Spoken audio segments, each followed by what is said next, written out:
샬롬 류 선생의 구속사 천국열차 유도순 목사님의 신구약 성경 파노라마를 낭독하는 시간입니다. 지금은 시편 파노라마 53편입니다. 인간의 타락과 구원의 소망. 요절은 6절. 시온에서 이스라엘을 구원하여 줄 자 누구인고 하나님이 그 백성의 포로된 것을 돌이키실 때에 야곱이 즐거워하며 이스라엘이 기뻐하리로다. 53편은 14편과 대동소이합니다. 그래서 소홀히 다루기가 쉽습니다만 성령님은 무의미한 반복을 하지 않으십니다. 이 점이 표제에 나타나는데 14편은 영장으로 한 노래, 즉 예배용으로 되어 있으나 53편은 다윗의 마스길, 즉 교훈시라고 말씀합니다. 그러니까 전도를 위한 시라고 구분할 수가 있습니다. 이 점이 하나님의 호칭이 14편은 언약과 결부되는 여호와로 되어 있으나 53편은 창조와 결부된 하나님으로 바뀌었다는 데서도 드러납니다. 그렇다면 53편을 통해서 가르치려는 교훈이 무엇인가? 첫째는 의인은 없나니 하나도 없도다 한 의인의 전적 타락과 부패, 즉 자력구원의 불가능성입니다. 이 점이 없도다, 없으니, 없도다 하고 1절에서 3절 강조하는 부정사에 나타납니다. 그런 후에 시온에서 이스라엘을 구원하여 줄 자가 누군고 하고 6절 이에 대한 대답으로 구원자를 말씀하고 있는 구조입니다. 첫째 단원 1절에서 5절 마음에 하나님이 없다는 자, 둘째 단원 6절 백성의 포로를 돌이키실 때, 첫째 단원 1절에서 5절 마음에 하나님이 없다는 자. 1. 첫째 단원은 죄론인데 어리석은 자는 그 마음에 이르기를 하나님이 없다 하고 말한다는 것입니다. 1절 상반절. 기어 그런데 이러한 자들을 어리석은 자라고 말씀합니다. 바울은 로마서에서 본문 1절에서 3절까지를 인용하여 기록된 바 의인은 없나니 하나도 없도다 하고 로마서 3장 10절 죄론의 결론으로 삼고 있습니다.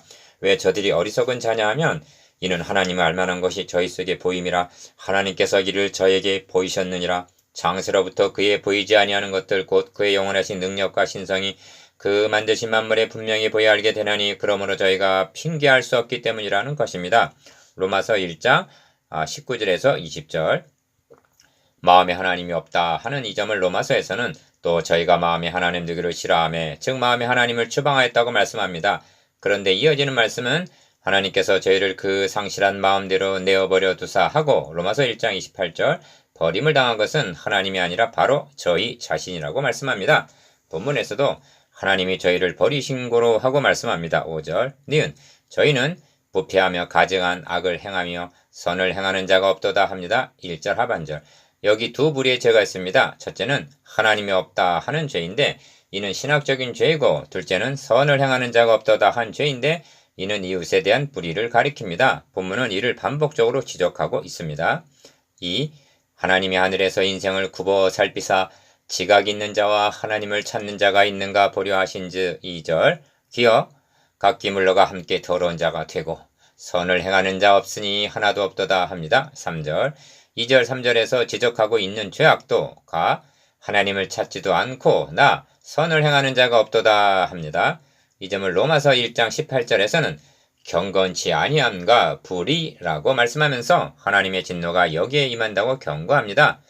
죄들에는 억만 가지가 있다 하여도 크게 나누면 하나님과의 관계인 경건치 아니함과 이웃에 대한 불의 두 가지뿐입니다.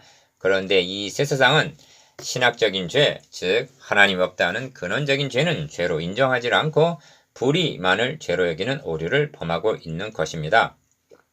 3. 4절에서도 죄악을 행하는 자는 무지하뇨 즉 몰라서 그런단 말이냐 하면서 저희가 떡 먹듯이 내 백성을 먹으면서 하나님을 부르지 아니하는도다 하고 4절 하나님을 부르지 않는 것과 죄악을 행하는 두 가지 죄를 지적합니다. 기억 떡 먹듯이 내 백성을 먹는다 하는 말은 저들을 잡아먹는 짐승에 비유하여 성도들을 박해함을 나타내는 말입니다.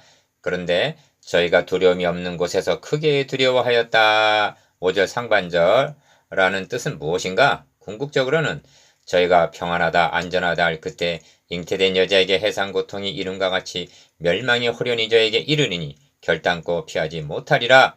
데살로니가전서 5장 3절라고 한 종말론적인 말씀이라 하겠습니다. 니은 이 점이 너를 대하여 진친 저희의 뼈를 하나님이 흩으심이라 하나님이 저희를 버리신 고로 너가 저희로 수치를 당케 하였도다 한 5절 하반절 말씀에 나타납니다.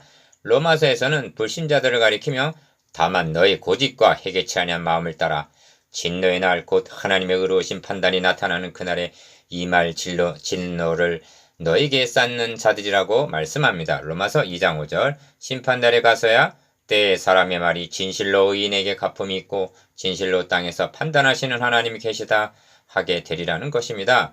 시편 58편 11절. 그래서 심판이 있어야 하는 것입니다. 이것이 마음에 하나님이 없다 하는 어리석은 자입니다.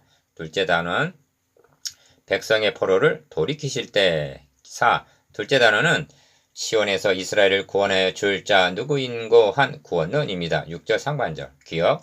이 점을 14편에서는 이스라엘의 구원이 시온에서 나오기를 원하도다 하고 말씀했습니다.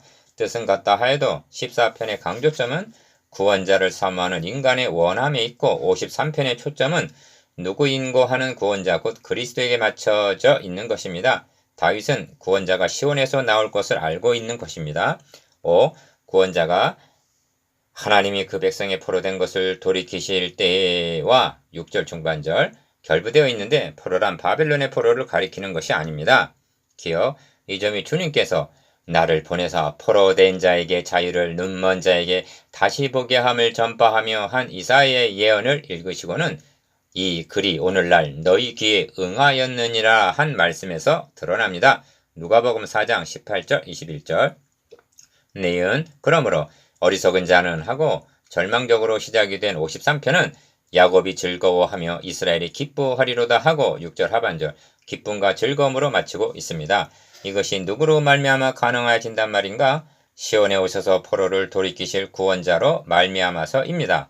그러니까 53편은 주 성령께서 자기 종들을 보내어 무릇 어리석은 자는 이리로 돌이키라 또 지혜 없는 자에게 이르기를 너는 와서 내 식물을 먹으며 내 혼합한 포도주를 마시고 어리석음을 버리고 생명을 얻으라 하는 구원 초청인 것입니다. 잠언 9장 4절에서 6절. 이것이 백성의 포로를 돌이키실 때입니다. 적용. 병든 자라 의원을 찾는다 하고 말씀합니다. 전도란 전자제품을 선전하듯 하는 것이 아닙니다. 죄인을 하나님 앞에 세우는 것입니다. 그리하여 의인이 겨우 구원을 얻으면 경건치 아니한 자와 죄인이 어디서리오를 베드로전서 4장 18절 깨닫게 하여 나를 구원할 자 누군고 하고 그리스도를 찾도록 하는 것입니다. 묵상, 기억, 두 종류의 죄에 대해서 니은 포로를 돌이키실 구원자가 누구를 가리키는가에 대해서 디귿 14편과 53편의 주제가 어떻게 다른가에 대해서